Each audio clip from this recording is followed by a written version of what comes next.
Hi! Magandang araw! Ayan na nga mga sangkap for today's video!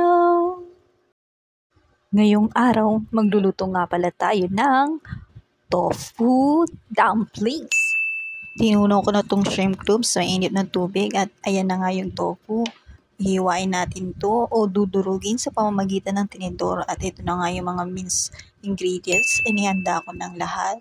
Paghahalo-haluin lang naman natin tong mga to. At ayan na nga, tingnan nyo, nariyan na yung mga sangkap.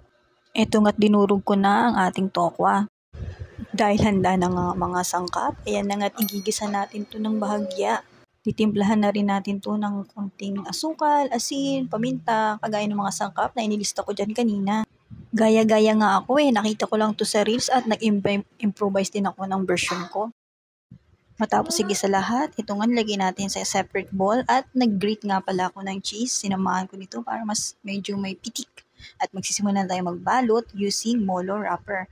Ayan na nga yung mga nagawa ko. Mini dumplings lang hinalabasan, pero tokwa inside. Iba-iba nga yung shape. Pero pasensya nyo na nag-aaral pa rin ako. Nakita ko lang kung paano ginagawa yan. Nag-note pa ako sa ibang mga palabas para mapalaman ang pagbabalot.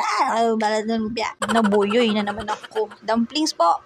Ilalagay ko pala muna to sa freezer for future use pag naisipan. At syempre, pagkatapos ng ganap, tantararan, taran! Surprise! Ang dami namang urungin.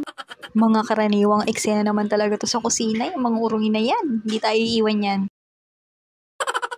Mapapa-ediwaw ka na lang. Sana all, nye!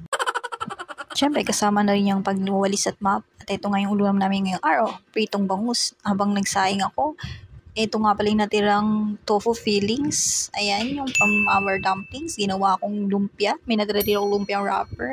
Tipid tips. Pag natira kang lumpia wrapper, ilagay nyo sa freezer. Pwede nyo siyang gamitin. Ano nyo lang, defrost. At ayan nga, nung nagpakulo na tayo ng mantika at mainit na, pwede na natin prituhin tong mga to. Marami-rami din naman yung nagawa ko sa natirang filling. At ayan na nga sila.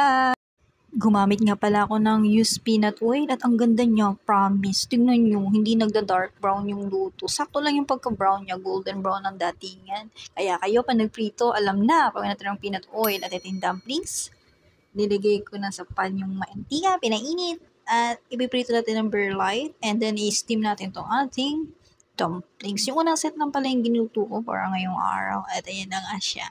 Lagyan natin ng konting tubig. Yan, see that? Para ma-steam like 20 minutes in a low fire or medium fire, what you prefer.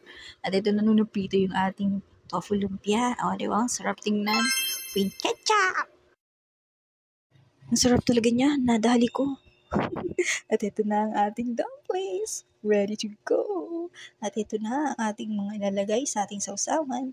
Yan. O, di ba? Paak. At ito na siya. Trinay ko siyang kunin pero nahirapan ako mag-chopstick. Ang dikit kasi, hindi ko pa tinanggal yung pagkakadikit niya sa pan. Hindi na non-stick to. So, old na kasi itong pan nila. Kaya yan. Ay, trying hard ang lola mo. Hindi ko talaga siya mag-gets by chopstick. Kailangan ko siyang scrape ng spatula. At ito na yung sasawan.